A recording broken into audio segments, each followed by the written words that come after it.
Congress party के fire brand नेता कन्हैया कुमार रोज ब रोज भाजपा और नरेंद्र मोदी को एक्सपोज कर रहे हैं। हमारी और आपकी एकता इस देश में परिवर्तन की नई इबादत लिख सकता है। इसीलिए जो हमारे मन की बात है, वो मन की बात आपके जो मन में है वो बिल्कुल एक सा है, क्योंकि हमारा यह मानना है कि हम देश के किसी भी इलाके में रह रहे हों, चाहे उत्तर में रह रहे हों या दक्षिण में, पूरब में रह रहे हों या पश्चिम में, हमारा पूरा देश आज विभिन्न तरह की समस्याओं से घिरा हुआ है।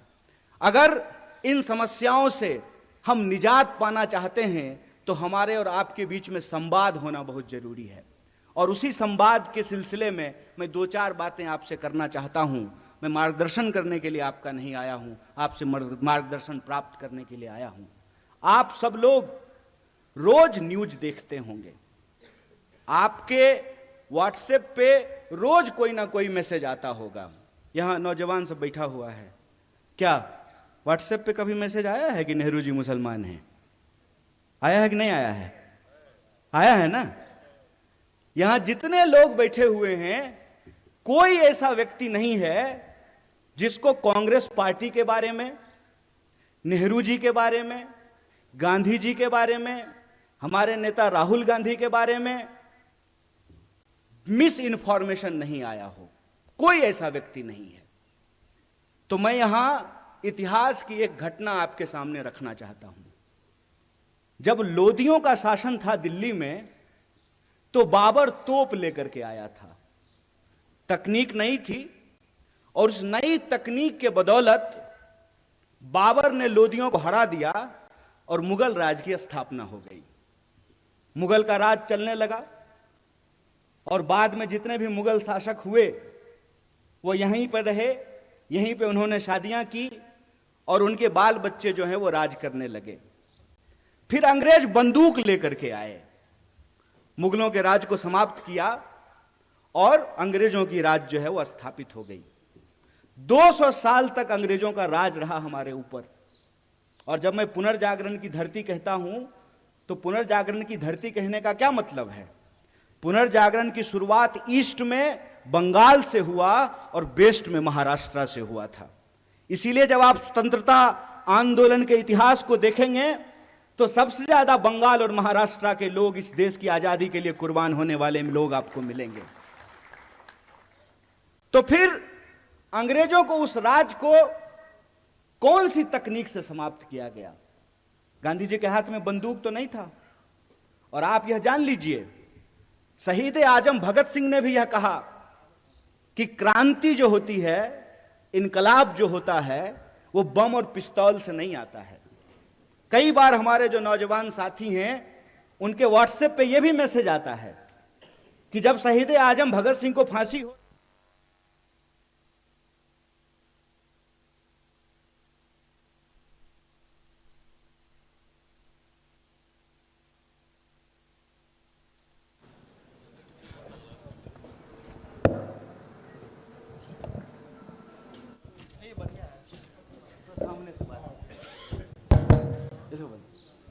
ये अच्छा हो गया। कई बार आप लोगों के सामने ये मैसेज आया होगा कि शहीद आजम भगत सिंह को फांसी हो रही थी और गांधी जी ने कुछ नहीं किया। ये तमाम जो चीज है इसको हमको समझना पड़ेगा। जबकि शहीद आजम भगत सिंह कह रहे हैं कि बम और पिस्तौल इनकलाब नहीं लाता है। बम का दर्शन भगवती चरण बोहरा ने लिखा था, शहीद आजम भगत सिंह ने नहीं लिखा था। तो वो कौन सी ऐसी ताकत थी जो अंग्रेजों के 200 साल के राज को समाप्त किया? उस ताकत का नाम क्या था? उस ताकत का नाम था सत्य। इस बात को याद रखिएगा। और सत्य की ताकत से भारतीय राष्ट्रीय कांग्रेस इस देश के आम लोगों को इकट्ठा करके, चंपारण जब गांधी गए थे तो किसानों का आंदोलन लड़ने के लिए गए थे।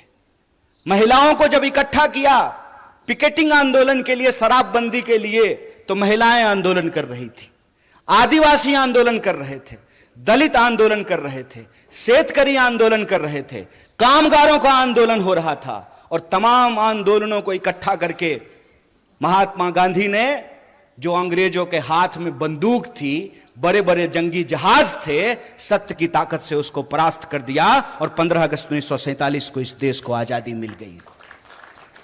आज यह बात मैं आपके सामने क्यों कह रहा हूं? आज फिर एक तकनीक की ताकत लेकर के कोई आया है जिसका नाम दिया गया है सोशल मीडिया। बताइए, नाम है सोशल मीडिया और काम इसका सबसे ज्यादा अनसोशल है। सबसे ज्यादा अनसोशल है। अनसोशल कैसे है? घर में अगर कोई बर्थडे पार्टी हो रही हो तो देखिएगा कि 4 लोग मोबाइल लेकर के ना ऐसे कोना में मुंह घुमाए रहता है। यह हमको सोशल नहीं बना रहा है, यह हमको अनसोशल बना रहा है। इतिहास नहीं बना रहा है, इतिहास को मिटाने की कोशिश की जा रही है। रोज सुबह सुबह उठिएगा तो यह मैसेज आएगा कि फटाफट 10 लोगों को यह मैसेज भेज दीजिए, मनोकामना पूर्ण हो जाएगी। पलट करके पूछ लीजिए ना, हम कौन सा इंसान हैं, 9वां कि 10वां? अगर हम 10वां हैं तो पहले तुम बता दो कि तुम्हारी कौन सी मनोकामना पूर्ण हो गई है। पूछना चाहिए ना। मैं ये कहानी अक्सर लोगों से पूछता हूं, आजाद होने का क्या मतलब होता है? आजाद भारत में हम आजाद नागरिक हैं। आजाद होने का क्या मतलब होता है? आजाद का मतलब होता है अपने ख्यालों से आजाद होना। आजाद का मतलब होता है सत्य को परख करके झूठ और सच का फर्क करना। आजाद का मतलब होता है कि महिलाएं जो बैठी हुई हैं साड़ी पहन करके, उनका भी वोट एक है और यहां जो कुर्सी सजाए हुए हैं आमदार, इसमें से हो जाएंगे कोई खासदार, उनका भी वोट एक है। बोलिए, है कि नहीं है? आजाद होने का मतलब यह होता है कि हम भी अपराध करेंगे तो हमारे ऊपर भी वही कानून लागू होगा और इस देश का कोई मंत्री भी अपराध करेगा तो उसके ऊपर भी वही कानून लागू होना चाहिए। आजाद होने का मतलब होता है कि अगर सत्य है हमारे पास तो हम सत्य की ताकत पर सत्ता से सवाल कर सकते हैं।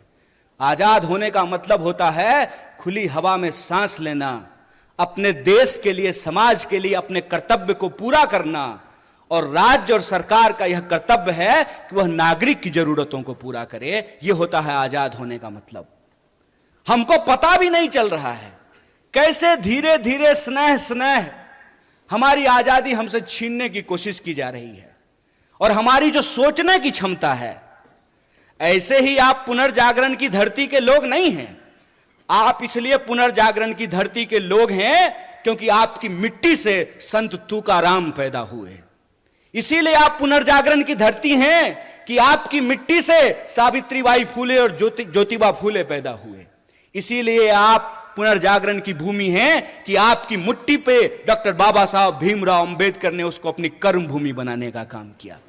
आप इसलिए पुनर्जागरण की भूमि है कि स्वतंत्रता आंदोलन की कोई भी धारा हो, चाहे क्रांतिकारी धारा हो या उदारवादी धारा हो, तमाम तरह के सपूतों को आपकी मिट्टी ने पैदा किया है।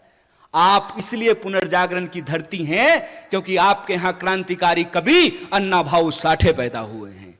यह जो इतिहास है आपका, छत्रपति शिवाजी महाराज से लेकर के साहू जी महाराज तक, यह इतिहास आपका स्वर्णिम इतिहास है।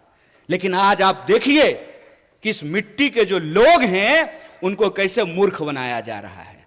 एक सवाल हम यहां खड़ा होकर के पूछें, हमारे एनसीपी के जिला अध्यक्ष हैं यहां पे, हम आपको यह नहीं बोलेंगे कि आप पवार वाले एनसीपी हैं।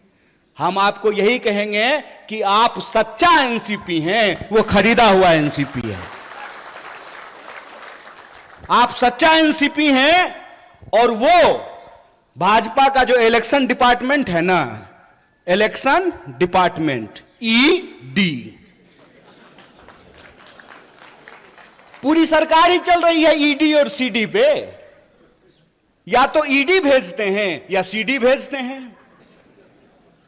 तो जिसका ईडी और सीडी नहीं है वो सच्चा है, जिसका ईडी और सीडी है वो झूठा है, वो झूठ के साथ जाकर के खड़ा है। और मैं ये सवाल आपसे पूछता हूं, इसका जवाब आपको अपने आप मिल जाएगा, क्योंकि मैं महसूस करता हूं और मैं ऋणी हूं। मैं ऋणी हूं महात्मा गांधी का, मैं ऋणी हूं पंडित जवाहरलाल नेहरू का, मैं ऋणी हूं डॉक्टर बाबा साहब भीमराव अंबेडकर का, मैं ऋणी हूं सरदार वल्लभ भाई पटेल का, सुभाष चंद्र बोस का, सरोजिनी नायडू का। मैं ऋणी हूं उनका कि वो अंग्रेजों से लड़ करके हमको आजादी दिलाए। मैं ऋणी हूं लाल बहादुर शास्त्री का, मैं ऋणी हूं इंदिरा गांधी का, राजीव गांधी का, कि जो आजादी हमारे पुरखों ने हमको दिलाई, जो आजादी हमको हमारे संविधान ने दिया, उस आजादी को ये लोग बचा करके रखे। इसीलिए तो एक साधारण नौजवान जिसकी मां आंगनवाड़ी में काम करती है, वो आप तमाम लोगों के सामने माइक लेकर के इन तमाम नेताओं के सामने खड़ा होकर के भाषण दे रहा है। यह संविधान की ताकत है, यह उस आजादी के आंदोलन का इतिहास है कि आज हम आजाद देश में सांस ले पा रहे हैं। लेकिन कैसे यह आजादी हमसे छीनी जा रही है, इस बात को हमको समझना पड़ेगा।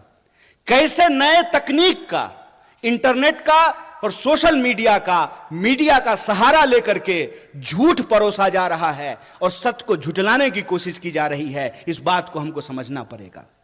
ये इतिहास नहीं बना सकते हैं। आपको मालूम है, देश के जो पंत प्रधान हैं, जिनको हिंदी में हम लोग प्रधानमंत्री कहते हैं, वो इतिहास में फेल हो गए थे।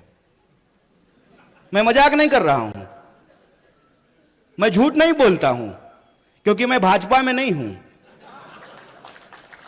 मैं सच बोल रहा हूं। वो इतिहास में फेल हो गए थे। और डॉक्टर बाबा साहब भीमराव अंबेडकर ने एक बड़ी मजेदार बात कही है। उन्होंने कहा है कि जो पीढ़ी अपना इतिहास भुला देती है, इतिहास भी उसको भुला देता है। इसीलिए ये इतिहास जब बना नहीं सकते हैं, तो इतिहास को मिटाने की कोशिश कर रहे हैं। जो अपना मकान बना नहीं सकते, दूसरे की मकान पे अपना नाम लिख करके कहते हैं कि हमने इतिहास बनाया है। अरे साहब, आपने तो इंसान को इंसान नहीं बनाया है, आप इतिहास क्या बनाएंगे? झूठ के सहारे ये एक इमारत खड़ी करने की कोशिश कर रहे हैं। झूठ का सहारा लेकर के ये इतिहास को पलटने की कोशिश कर रहे हैं। क्यों? क्योंकि इनका इतिहास खराब है, क्योंकि इनका इतिहास इस देश के साथ गद्दारी करने का इतिहास है। इनका इतिहास इस देश के लोग जब अंग्रेजों के खिलाफ लड़ रहे थे, तो उनके साथ चाय पर बैठ करके चर्चा करने का इतिहास है। इनका इतिहास अंग्रेजों की जासूसी करने का इतिहास है। मैं जितने संतों का नाम ले रहा हूं, जितने वीरों का नाम ले रहा हूं, जितनी वीरांगनाओं का नाम ले रहा हूं, बताइए एक का भी संबंध भारतीय जनता पार्टी से है क्या? लेकिन हमको गर्व है कि हम जितने भी लोगों का नाम ले रहे हैं, प्रत्यक्ष या परोक्ष रूप से उनका संबंध भारतीय राष्ट्रीय कांग्रेस से है। इसीलिए आप तमाम लोग जो यहां मौजूद हैं, सबसे पहले आपको गौरवान्वित महसूस होना चाहिए कि आप उस पार्टी का हिस्सा हुए हैं जिस पार्टी ने इस देश को आजादी दिलाई है। उस पार्टी के आप सदस्य हैं जिसने इस देश में बराबरी के सिद्धांत को लागू किया है। बोलिए, इस देश में महिलाओं ने कोई आंदोलन किया था क्या? समान वोट के अधिकार का कोई आंदोलन नहीं किया था ना? समान वोट का अधिकार मिला कि नहीं मिला? लोग जो हेलीकॉप्टर से उड़ते हैं उनका भी वोट एक, और जो साइकिल पे चलता भी उसका भी वोट एक है कि नहीं है? अगर वोट का अधिकार नहीं होता तो आपको लगता है कि 5 साल में चुनाव के बाद हेलीकॉप्टर लेकर के कोल्हापुर सिटी की गलियों में नेताजी हाथ जोड़ करके आपके सामने खड़े होते? बिल्कुल नहीं खड़े होते। तो जो अधिकार हमको मिला है, वो अधिकार हमसे छीना क्यों जा रहा है? छीना इसलिए जा रहा है कि पहचान के नाम पर, जात और धर्म के नाम पर, ये आज की तारीख में हमको जो अधिकार दिए गए हैं उसको एक एक करके छीन रहे हैं। कैसे छीन रहे हैं? मैं कुछ उदाहरणों से इसको आपके सामने रख देता हूं। आपने देखा होगा कि लोग झांकी निकालते हैं, मोटरसाइकिल लेके जाते हैं, तलवार लहराते हैं और एक दूसरे के खिलाफ गंदी और गाली भरी भाषाओं का इस्तेमाल करते हैं। मैं आप सबसे एक सवाल पूछना चाहता हूं, खास करके अपने नौजवान दोस्तों से। उसमें एक भी मंत्री का बच्चा रहता है? एक भी प्रधानमंत्री का बच्चा नहीं ना? पता है वो कहां रहता है? वो ऑक्सफोर्ड में रहता है, वो कैम्ब्रिज में रहता है, वो लंदन में रहता है, वो न्यूयॉर्क में रहता है। लेकिन हमारे जो कामगार के बच्चे हैं, जो शेतकरियों के बच्चे हैं, जो साधारण नौकरी करने वालों के बच्चे हैं, उनके हाथ में तलवार थमा करके ये उनको दंगाई बना रहा है और अपनी राजनीति की रोटी सेक रहा है। अरे इतना खतरा हो गया है धर्म पर, तो तुम अपने बच्चे को भेजने के लिए पढ़ने के लिए बाहर क्यों भेज रहे हो? उसको बोलो आकर के हमारे साथ धर्म बचाए, आए हमारे साथ रैली निकाले, झांकी निकाले। चलाकी कर रहे हो हैं? मोबाइल हमारा, रिचार्ज हमारा, टीवी हमारा, रिचार्ज हमारा, कहानी अपना कर रहे हो। इस बेईमानी को आप समझिए। धर्म अगर बचाना जरूरी है तो खाली हम क्यों बचाएंगे? स्मृति ईरानी की बेटी गोवा में रेस्टोरेंट खोलेगी नहीं, और हम लोग मोटरसाइकिल लेकर के अपना तेल भरवा करके जय श्री राम। अरे राम जी जिंदाबाद हैं, जय जय है श्री राम का। कल भी था, आज भी है, आगे भी रहेगा। ये नया फैशन कैसे शुरू हुआ है? ये खेला क्या है? इस खेला को हमको समझना पड़ेगा। ये नया फैशन इसलिए शुरू हुआ है कि हमारे इतिहास से ही, हमारे इतिहास को हमारी स्मृति से मिटाने की कोशिश की जा रही है। यह आजादी हमको कैसे मिली, इस देश का निर्माण कैसे हुआ, संविधान कैसे बना, हम और आप प्रजा से नागरिक कैसे बने? हम नागरिक हैं आज हमको यह बात समझनी पड़ेगी कि रानी के पेट से राजा नहीं पैदा होता है। यह है नागरिकता, यह है जमहूरियत, यह है लोकतंत्र, कि रानी के पेट से राजा नहीं पैदा होगा।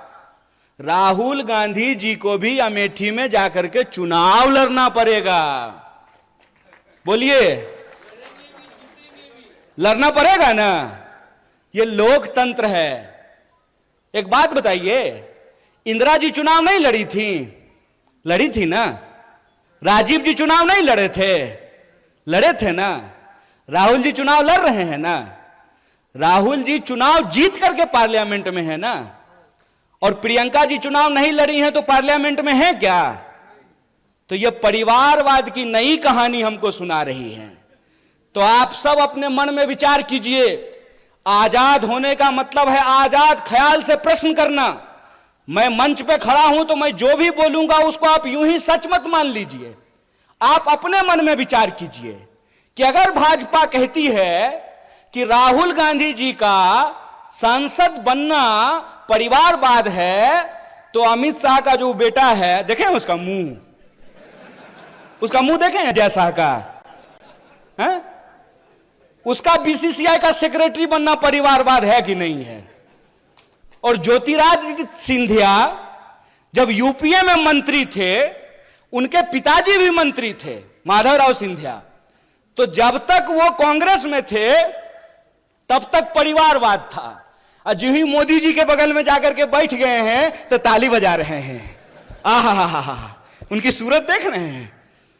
इतना मूर्ख हैं हम लोग, इतना मूर्ख बनाएंगे ये हमको कि हमारी पार्टी में परिवारवाद है। जो ही आप आरएसएस में शामिल हो जाइएगा तो वो संघ परिवारवाद हो जाता है। अगर परिवारवाद गलत है चचा, तो संघ परिवारवाद भी गलत है। ऐसा नहीं होगा कि हमारे लिए परिवारवाद गलत है और आपके लिए परिवारवाद सही हो जाएगा। मैं ये एग्जाम्पल हमेशा लोगों को देता हूं कि सोनिया जी का कांग्रेस में होना और राजीव जी का कांग्रेस में होना परिवारवाद है, तो मेनका गांधी जी का और वरुण गांधी जी का भाजपा में होना परिवारवाद कैसे नहीं है? बताइए, बोलिए। बेवकूफ बना रहे हो। तुम्हारा खेल हम समझते हैं, और इसका खेल जानते हैं हम क्यों समझते हैं? क्योंकि हमारे जैसे लोग राजनीति को कभी अपना कैरियर नहीं समझते हैं। हमने, और ये मैं पब्लिकली बोल रहा हूं आपके सामने, ये जो आप तमाम लोग यहां बैठे हुए हैं ना, हमने आपका नमक खाया है। आप जो टैक्स देते हैं, उस टैक्स के पैसे से हमने दिन रात पढ़ाई करके पीएचडी की है। हमारा बाप अमित शाह थोड़ी था कि हम बीसीसीआई के सेक्रेटरी बन जाएंगे, हैं? तो जब हमने आपका नमक खाया है तो हम जानते हैं इस देश की हकीकत क्या है। इस देश की हकीकत यह है कि महात्मा गांधी विदेश में पढ़ाई किए, बैरिस्ट्री की पढ़ाई किए थे। बैरिस्ट्री की पढ़ाई करके वो भारत आए और मोहनदास करमचंद गए बिहार, और बिहार में किसान के आंदोलन में शामिल हुए चंपारण में, और बिहार के किसानों ने करमचंद को महात्मा गांधी बना करके भेज दिया। और वो गांधी सूट खोल दिए देश के लिए। वो भी गुजरात से थे। एक गुजरात के गांधी सूट खोल दिए देश के लिए, एक गुजरात के मोदी 10 लाख का सूट पहन लिए दोस्त के लिए। यही हकीकत है ना। और कहते हैं कि एक गरीब प्रधानमंत्री बन गया है तो आपको अच्छा नहीं लग रहा है। नहीं नहीं, बहुत अच्छा लग रहा है। बस हम ये चाहते हैं कि जैसे आप गरीब हैं ना, वैसा ही गरीब इस देश का हर कोई बन जाए। हर कोई वैसा ही गरीब बन जाए कि चढ़ने के लिए उसके पास 8,500 करोड़ का हवाई जहाज हो, 15 करोड़ का कार हो, 10 लाख का सूट हो, 5 लाख का चश्मा हो, 2.5 लाख का कलम हो। हम चाहते हैं कि ऐसी गरीबी पूरे देश को मिल जाए। चोरी, इसको चोरी कहते हैं, इसको बेईमानी भी कहते हैं, इसको कहते हैं आंख में झूठ झोंकना। और ये हमारे आंख में झूठ झोंक रहे हैं। हमको यह बात समझनी पड़ेगी कि आज हमारे मुल्क में हमारी सबसे बड़ी समस्या क्या है, हम किन समस्याओं से जूझ रहे हैं और किस तरीके से हमारा ध्यान भटकाया जाता है। आजकल तो तांगा नहीं चलता है, अब तो तांगा चलना बंद हो गया है। लेकिन पुराना हिंदी सिनेमा देखिएगा ना, तो उसमें अभी भी तांगा है। शोले फिल्म जाके देख लीजिएगा, बसंती का एक तांगा है, धन्नो। तो धन्नो के आंख पे एक चश्मा होता है ताकि धन्नो इधर उधर ना देखे, धन्नो सीधा चले, चाबुक खाए और दौड़े। ये हमारे साथ वही व्यवहार कर रहे हैं। हमसे टैक्स लेते हैं, टैक्स के पैसे से अपने दोस्त का कर्जा माफ करते हैं। हम खून पसीने की कमाई राष्ट्रीय बैंकों में जमा करते हैं। किसान अगर ट्रैक्टर का लोन ना चुकता करे तो किसान के ऊपर ट्रैक्टर चढ़ा देते हैं। लेकिन 12 लाख करोड़, कितना था बंटी भाई? 12 लाख करोड़ अपने दोस्तों का कर्जा माफ कर देते हैं। कहते हैं कि इस देश में शिक्षा देने के लिए पैसा नहीं है, लगातार एजुकेशन के बजट को कम किया जाता है। लेकिन आपको मालूम है, नेताजी सब रहने के लिए, और अभी बंटी भाई और पीएन पाटिल भाई आपस में बात कर रहे थे कि जो बढ़िया हिंदी बोलेगा वो दिल्ली जाएगा। जो भी जाए, जिसको भी आप भेजिए, लेकिन जब आप दिल्ली जाइएगा ना तो 20,000 करोड़ का महल बना है आप लोगों के लिए। कितना? 20,000 करोड़। हाय रे चोरी, अस्पताल बनाने के लिए पैसा नहीं है। रोड अगर बनाता है तो रोड बनने से पहले ही गडकरी जी टैक्स लेना शुरू कर देते हैं। टोल टैक्स लेते हैं कि नहीं लेते हैं? रोड हमने, अच्छा इसको एक खेल समझ लीजिए। कार जब आप खरीदिएगा, हमारे पत्रकार लोग यहां बैठे हुए हैं, आपको तो कम से कम कार होगा ही, हैं? देश की इकोनॉमी 3 ट्रिलियन है, महाराष्ट्र की इकोनॉमी 1 ट्रिलियन है, तो कम से कम महाराष्ट्र के पत्रकारों तो कार जरूर होगा। तो कार जब आप खरीदते हैं तो रोड टैक्स लेता है कि नहीं लेता है? तो एक बार जब कार खरीदेंगे तब रोड टैक्स लेगा, और फिर जितनी बार कार लेकर के रोड पे जाएंगे तो टोल टैक्स लेगा। बोलिए सही है कि गलत है? बोलिए, डरिए मत। कैमरा उधर घुमा दीजिए। बोलिए सही है कि गलत है? गलत है ना? ये कैसा विकास है कि हमारा जो है ना शरीर से सिरिंज लगा करके खून खींचते रहता है रोज। हर तरह का टैक्स हमारे ऊपर लागू है।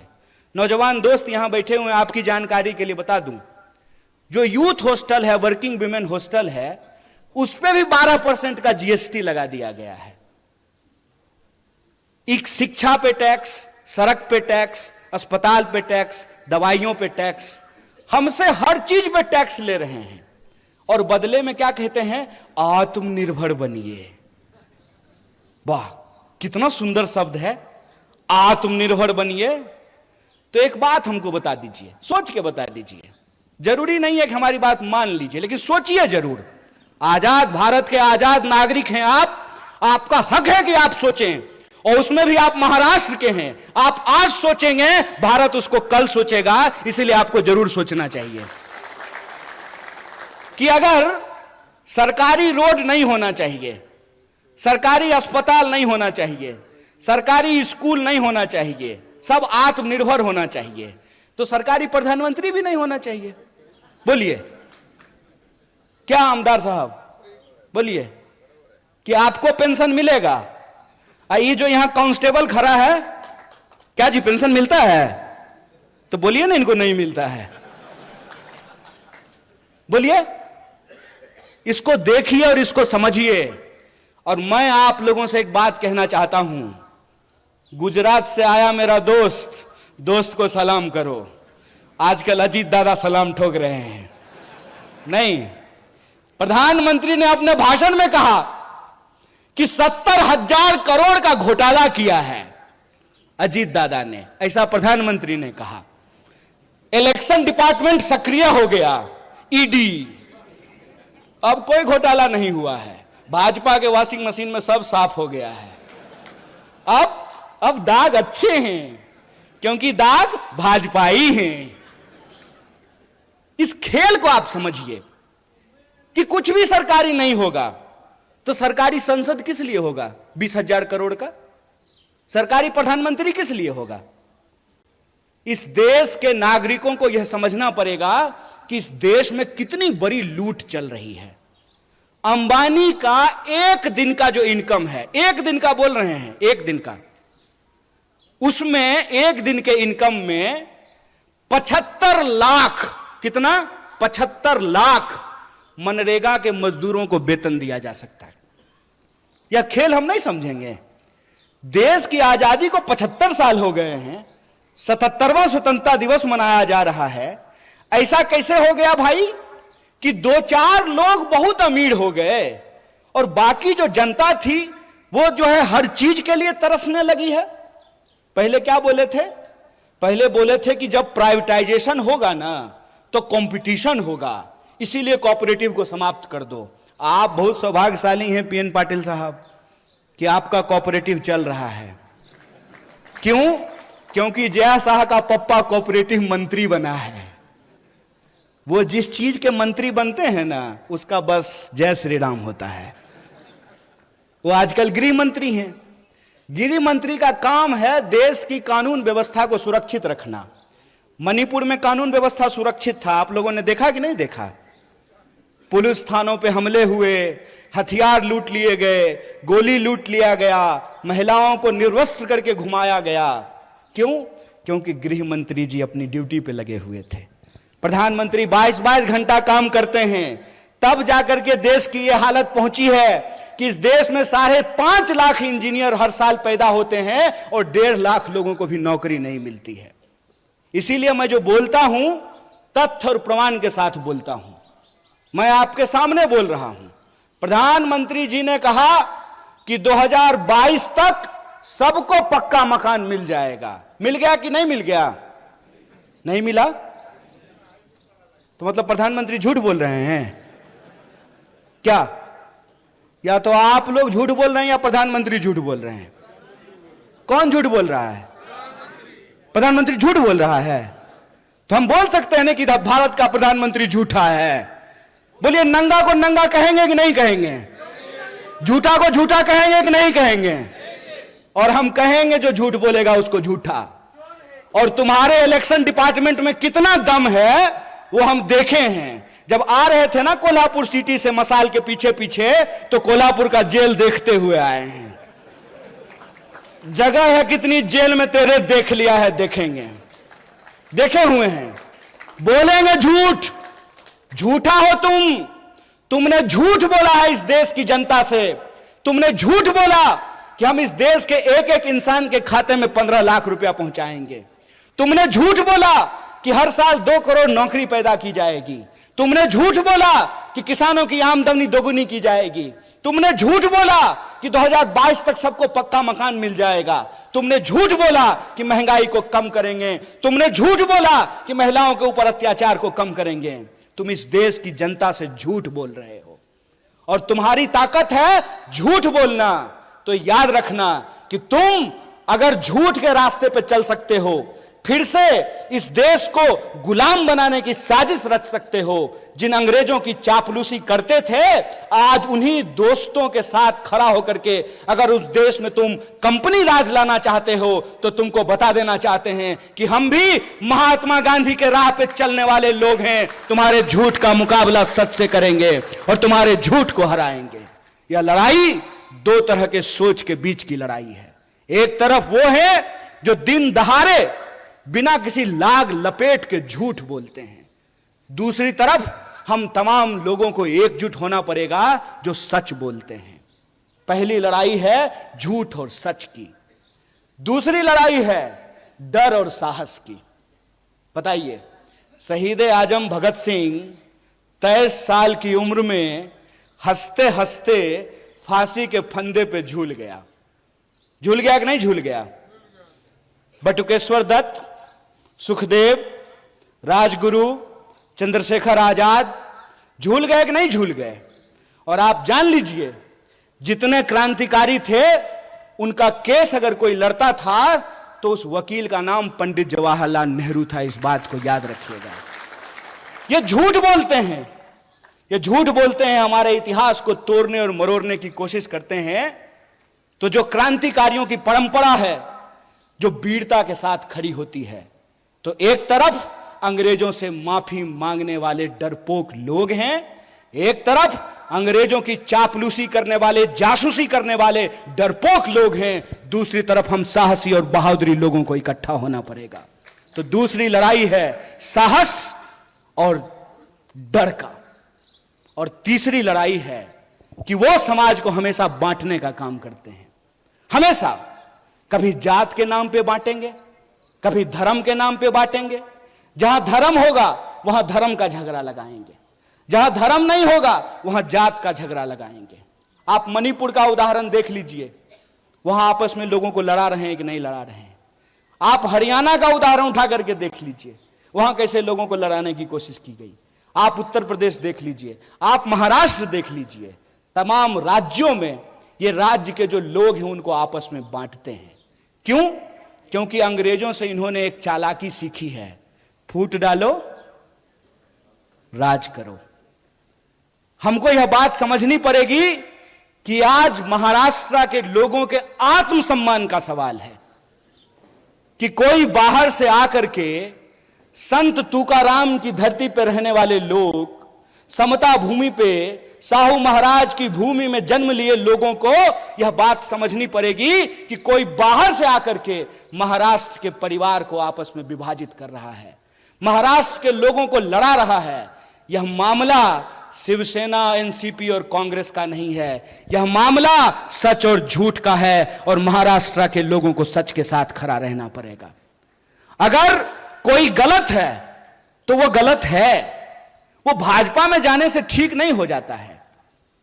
ये पहले क्या करते हैं, ये पहले ईडी भेजते हैं, इलेक्शन डिपार्टमेंट पहले जाता है, नेता को डराता है। अगर नेता डर गया तो तुरंत उसको भाजपा का खेस पहना करके उसके सारे अपराध को माफ करके, जैसे मान लीजिए पीएन पाटिल साहब और बंटी जी यहां बैठे हुए हैं, इनके घर पे भी कोई आया था मेहमान, इनको डराया था, तो जो ही ईडी जाती है तो ये चिल्लाना शुरू कर देते हैं, चोर है चोर है चोर है। डर करके जो ही अगर ये भाजपा में गए, साधु है साधु है साधु है, संत है महात्मा है। अरे कमाल बात है भाई, ये आपकी आंख के सामने हो रहा है। इसीलिए मैं आपको कह रहा हूं 3-4 राज्य बहुत महत्वपूर्ण है। एक तो आप सब लोग हैं ही महाराष्ट्र के, दूसरा जहां से मैं आता हूं बिहार, बंगाल और महाराष्ट्र जय शाह के पप्पा का धड़कन बढ़ा दिया है, ऊपर नीचे चल रहा है उनका ब्लड प्रेशर कि क्या होगा अगर यहां पे इनका झूठ का पर्दाफाश हुआ तो यह नकली चाणक्य का बैंड बजने वाला है। इसीलिए मैं आपको कह रहा हूं कि यह मामला महाविकास अघाड़ी का नहीं है, यह मामला महाराष्ट्र के आम लोगों के आत्मसम्मान का है कि आप किसी को चुन करके, किसी पार्टी का प्रतिनिधि बना करके आप भेजते हैं अपना प्रतिनिधित्व करने के लिए विधानसभा या विधान परिषद या संसद में। उधर से उसका इलेक्शन डिपार्टमेंट आता है, 3-4 बार छापा मारता है। नेताजी अगर डर गए तो भाजपा ही हो लिए, अगर नहीं डरे तो कांग्रेस में रहे। तो आपको यह तय करना पड़ेगा कि इसका मुकाबला किसको करना है, इसका मुकाबला दल को करना है कि इसका मुकाबला देश को करना है। इसका फैसला आपको लेना है। और हमको लगता है कि यह बड़ी साजिश है। यह बड़ी साजिश इसलिए है कि इस देश में विपक्ष को इसलिए खत्म कर देना चाहते हैं ताकि देश के नाम पे जो इनके दोस्त की लूट है उस पे कोई सवाल ना खड़ा कर सके। आप सब में से बहुत सारे लोग यहां जो बैठे हुए हैं, मुझे मालूम है कि आपको व्हाट्सएप पे मेरे लिए भी मैसेज आया होगा। जानते हैं हमको क्या बोलते हैं? टुकड़े टुकड़े गैंग। जब ये बोलते हैं तो खुद ये नहीं सोचते हैं कि ये अपने ही गृह मंत्री को निकम्मा बोल रहे हैं। बोलिए किसकी सरकार है देश में? भाजपा की। महाराष्ट्र में किसकी सरकार है? भाजपा की। क्या जी पुलिस वाले भैया सब ठीक है ना? है हिम्मत, है हिम्मत, करोगे कुछ? हमारा कुछ नहीं कर सकते हो क्योंकि हम तुम्हारे इलेक्शन डिपार्टमेंट से नहीं डरते हैं। मेरा कुछ नहीं कर सकते हो। इसीलिए खड़ा होकर के पब्लिकली पूरी की पूरी भाजपा के झूठों की जमात को चैलेंज करते हैं कि अगर हमने गलत किया है तो चौराहे पे खड़ा करके तुम मुझे गोली मार सकते हो, लेकिन अगर तुम गलत कर रहे हो तो इस बात को याद रखना कि तमाम धन दौलत और गोला बारूद के बावजूद इस देश में तुम सत्य की आवाज को नहीं झुका सकते हो। हम कसम खाते हैं, महाराष्ट्र का इस महान भूमि पे कसम खाते हैं कि कांग्रेस का एक एक कार्यकर्ता राजीव गांधी को याद करते हुए यह संकल्प लेता है कि इस देश में सद्भावना को हम बचा करके रखेंगे, तुम्हारी पूरी ताकत को परास्त करेंगे। इस बात को याद रखना है। हिम्मत, डरा लोगे? याद रखना, जिस इंसान के पास विचार की ताकत होती है, जिस दल के पास विचार का इतिहास होता है, उस दल को तुम झुका नहीं सकते हो।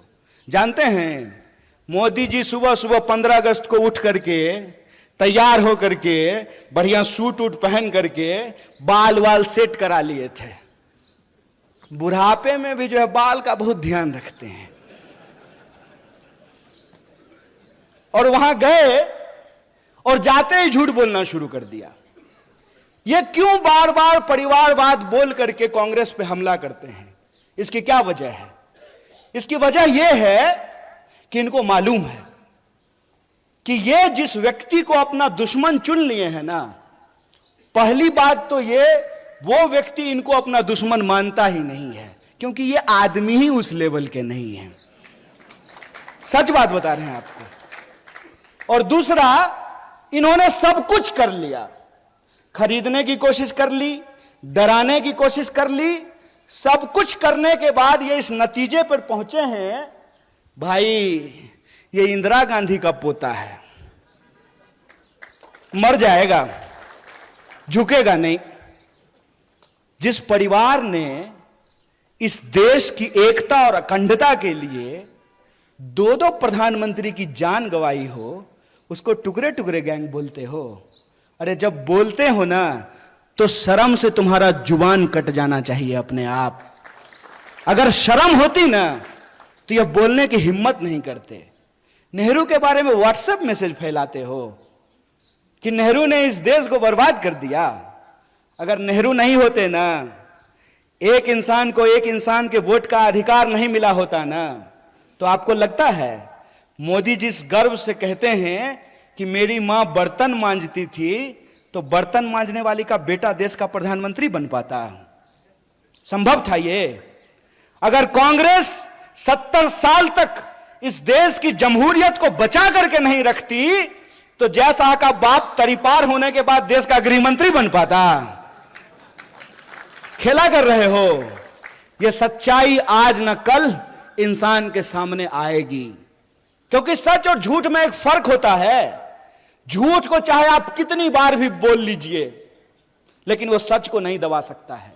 और सच की ताकत यह होती है कि आप उसको जितना दबाने की कोशिश कीजिएगा, अपने आप उठ करके वो सामने खड़ा हो जाता है। और आप देखिए कि जब राहुल जी कन्याकुमारी से भारत जोड़ो का संकल्प लेकर के चलना शुरू किए, तो भाजपा के नेताओं की धड़कन बढ़ने लगी और कहना शुरू करते हैं कि अरे भाई मान गए, ये आदमी तो पप्पू नहीं है।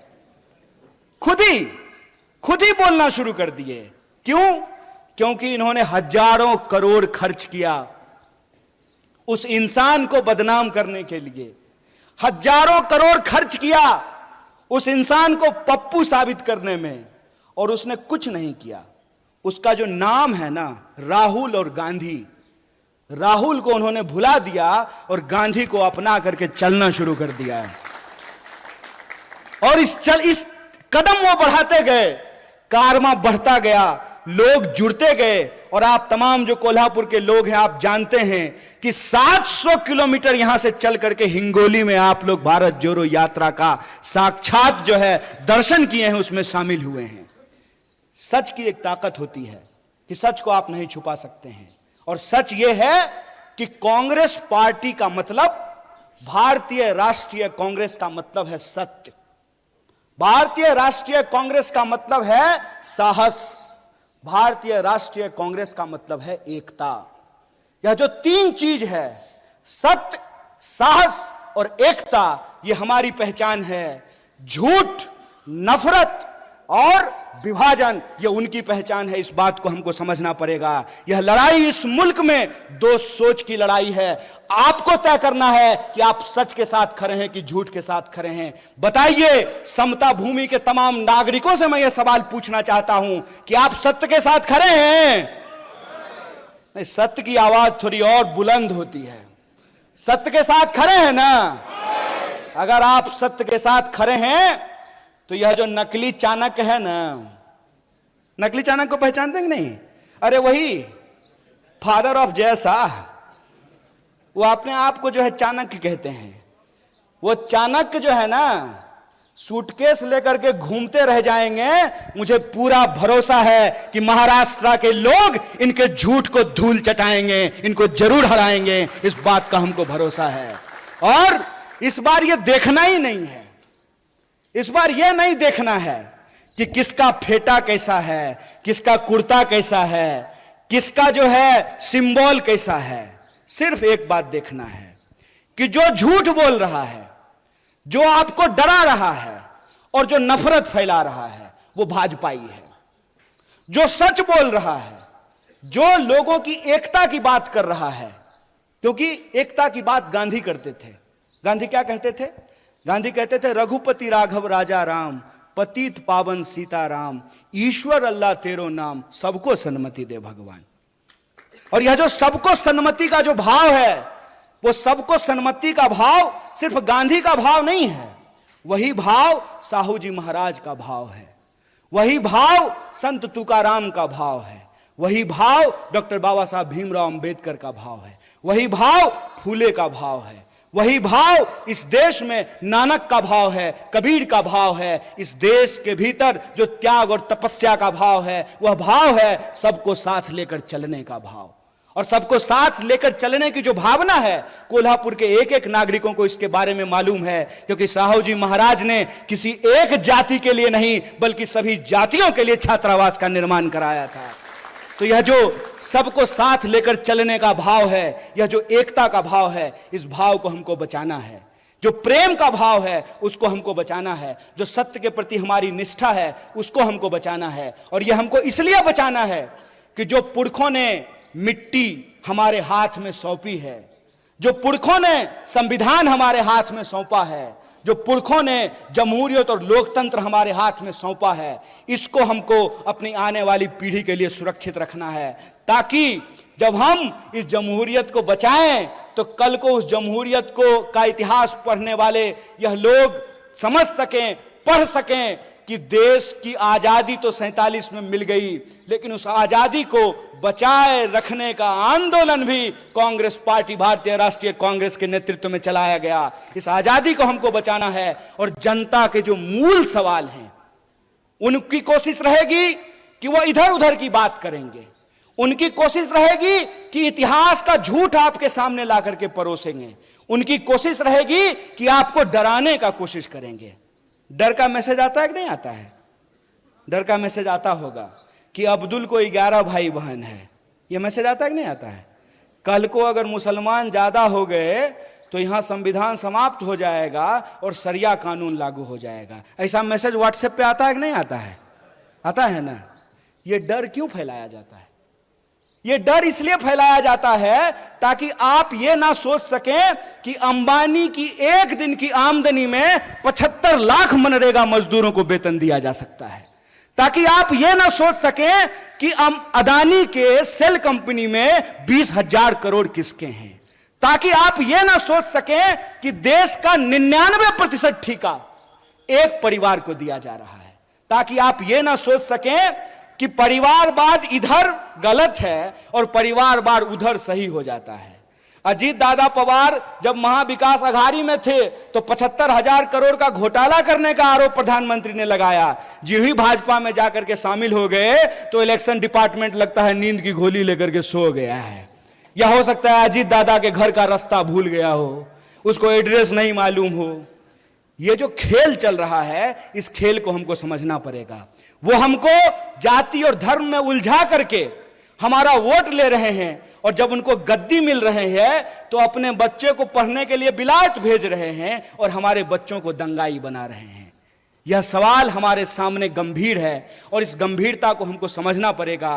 और जो सद्भावना का संकल्प हमने राजीव जी को याद करते हुए खाई है, उस संकल्प को, उस कसम को हमको पूरा करना पड़ेगा। हम इंतजार नहीं करेंगे। अगर कोई इंसान किसी व्हाट्सएप ग्रुप में झूठ बोल रहा हो, उस झूठ का हमको मुकाबला करना पड़ेगा। किसी चाय की दुकान पे कोई नफरत फैला रहा हो, उस नफरत का हमको मुकाबला करना पड़ेगा। हमारे मोहल्ले में कोई अगर झगड़ा लगाने की कोशिश कर रही हो, उस झगड़े के खिलाफ हमको खड़ा होना पड़ेगा। किसी कमजोर के ऊपर कोई ताकतवर अगर अत्याचार कर रहा हो तो उस अत्याचार के ऊपर हमको खड़ा होना पड़ेगा। अगर हम ऐसा करते हैं तो मुझे लगता है यही महात्मा गांधी की राह पर चलना है, यही डॉक्टर बाबा साहब भीमराव अंबेडकर के राह पर चलना है। और अगर हम ऐसा करने में कामयाब होते हैं तभी हम राजीव गांधी को सच्ची श्रद्धांजलि दे पाएंगे, जब उनके द्वारा बनाए गए भारत का हम निर्माण कर सकें, उनके द्वारा जो भारत हमारे हाथ में सौंपी गई है उसका हम रक्षा कर सकें, और जो हमारी आने वाली पीढ़ी है उसको बेहतर भारत हम दे करके जा सकें, और हमारी आने वाली पीढ़ी कल को उन्हीं झगड़ों में नहीं उलझे जिन झगड़ों में हमारे पुरखे उलझे रहे हैं। हमको इस देश में दोबारा जात और धर्म का झगड़ा नहीं होने देना है, क्योंकि हमारे देश के संविधान की प्रस्तावना में यह लिखा हुआ है कि हम भारत के लोग हैं, और हम भारत के लोग हैं तो हम भारत के चाहे किसी भी हिस्से में रहे हो, इस मिट्टी से हमको प्यार है और इस मिट्टी को हमको हर हाल में सुरक्षित रखना है, एकजुट रखना है, और अपने आने वाली पीढ़ी को एक बेहतर देश और एक बेहतर समाज दे लेकर के जाना है। इसी संकल्प के साथ एक बार पुनः पूरे मंच को आभार व्यक्त करते हुए, और आप इतनी देर तक हमारी वाणी को सुने, हमारी बात को सुने, आपको आभार व्यक्त करते हुए अपनी बात को खत्म करूंगा। शुक्रिया। इनकलाब जिंदाबाद। जय हिंद, जय महाराष्ट्र।